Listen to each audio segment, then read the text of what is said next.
It's an extreme difference because of taxes and different regulations they have to follow in New York and pay for compared to here. So let me ask you, where are some places you guys are considering living after you finish school? I mean, some of you are going to stay, some of you may not, but where are you guys considering going after you finish school? Y'all thought about it? Go ahead. Well, I plan on staying until I think it's something else. Mm-hmm. So, yeah, right now, I don't know. Okay, that's fine. You don't have to have all the answers right now. It's just something to think about, but you don't have to have all the answers.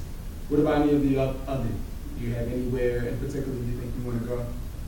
Either here or North Carolina. Why North Carolina? The cost of living is lower. Yes, it is.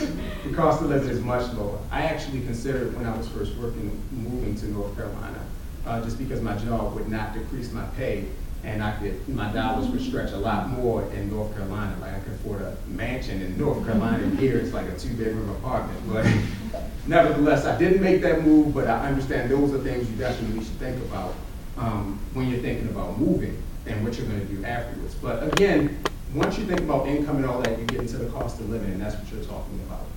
And when it comes to, let's just say Maryland, for those that are going to stay, Maryland is somewhere in the middle when it comes to cost of living.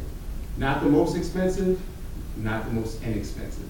All of it depends on where you live in Maryland. So it's not just knowing a state, now you have to also know what area you want to live in, because we all know Baltimore is you have one cost of living, but if you live in Bethesda, which is in the same state, it costs a lot more to live there. So these are the things you gotta really start thinking about as you come closer to your graduation date and what you're gonna do after. Now let me ask you this. Once you graduate, you get your first job, right? What's the first thing you're gonna do? What's your plans, like almost maybe a month or so after you get your first job? What are you guys gonna do? You don't know? It's not a trick question. It's not a trick. This isn't a trick question. I'm just saying. Okay, I'll say this much. Go ahead. I'd want to save a portion of my paycheck. Mm-hmm. Okay. You got any plans when you finish school? The same. I mean, I guess the first thing I want to do is, well, where am I living? That's the first thing. That's what I want to know. Who plans on moving out within the first year after you finish school? 1, 2, 3, 4? No? Okay. Got one. I'll tell you what I did later, but just know that it's something very important to think about how quickly you move out versus stay home. I made the mistake, I would say, of moving out too fast because I wanted to be independent. I wanted my father and mother to be out of my business.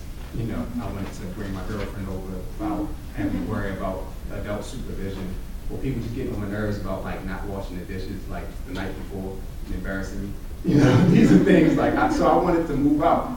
That was pretty much my sole motivation. So I got with a buddy, and this is before I finished school. I did this while I was in college. I got with a buddy, we got an apartment, I had a full-time job, and I'm like, okay, I'm gonna take care of myself. When I think about that after the fact, I lost out on a lot of money rushing to leave home. Because while I'm living home, of course, I don't have to pay as many bills. Now, let me ask y'all something, okay? How fresh is Christmas in your mind? You remember everything, or pretty much what you got this past Christmas? Yeah. Or what happened, what you didn't get? Yeah. So, what about a year ago? Do you remember what you were doing about a year ago? What was going on? What was happening with some of y'all? Was some of y'all in class a year ago? What was happening? Nothing? Were you shopping? Were you chilling? What was happening? I don't remember, or is it fresh? Let me ask you, is it fresh Yeah. in your mind a year ago? Mm-hmm. It wasn't that long ago, right? A year, staying home for another year isn't really that long. And when you're working full-time, or if you get your first job out of school, if you're able to stay home for that first year, that enables you to pretty much save up and put money to the side, even if you're contributing at home. I mean, I would advise you to contribute something instead of, saving everything because you want your parents to be happy. But it's something to think about, because let me tell you, even if you get a $20,000, $30,000 a year, if you start off the average $40,000, $45,000, if you don't have a lot of bills and you save up for that first year, the rest of your life can be set up where you don't have to use credit hardly at all, outside of buying a house, and major purchases. So that would put you ahead of the curve. You know, that will put you in a great position. But before we can do all those things, guess what we have to know how to do? Budget. We have to know how to actually budget our bills, and we have to know what's coming in income and what's going out. So how many people here today keep a budget? One?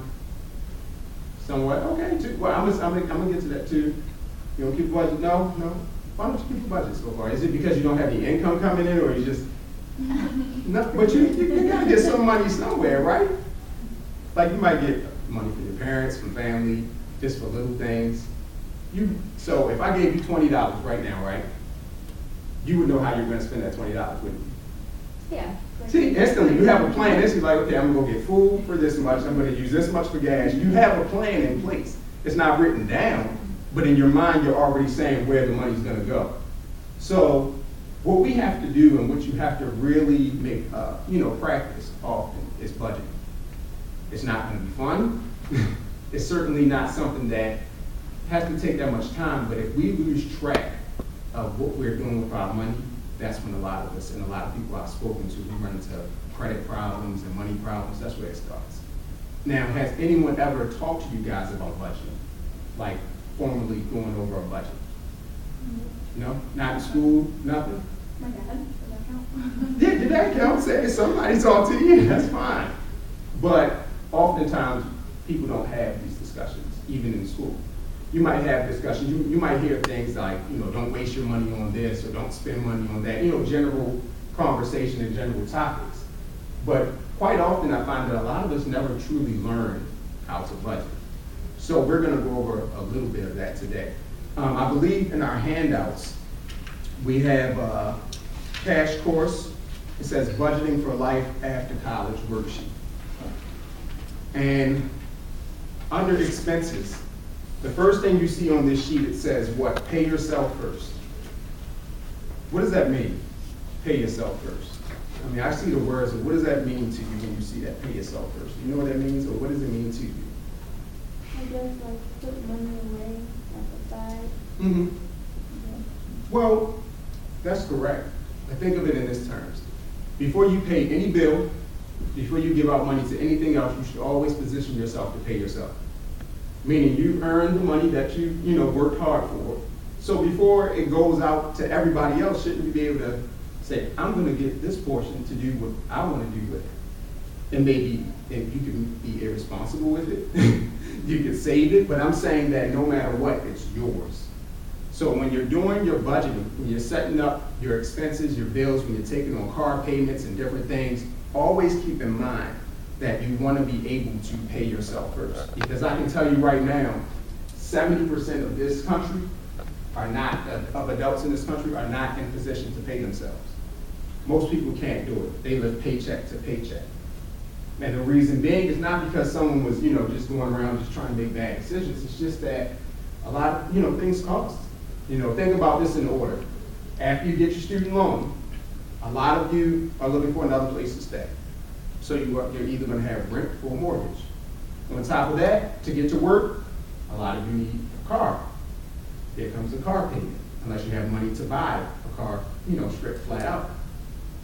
Outside of that, you still need clothes, you still need to eat, and you still need to be entertained. Like, no one wants you to go into adult life and be bored. Like that, no. That's not how we want anyone to live. So you have so much, you have only a certain amount of money that has to go out. And a lot of people lose sight of that because of credit. Credit is the big, I would say, confuser, I would say. Well, it's just the most confusing thing that can get into your finances. Because what will happen is credit will tell you you have enough money to do something that you don't have enough money for. In fact, let me ask you one question. What's the purpose of a loan?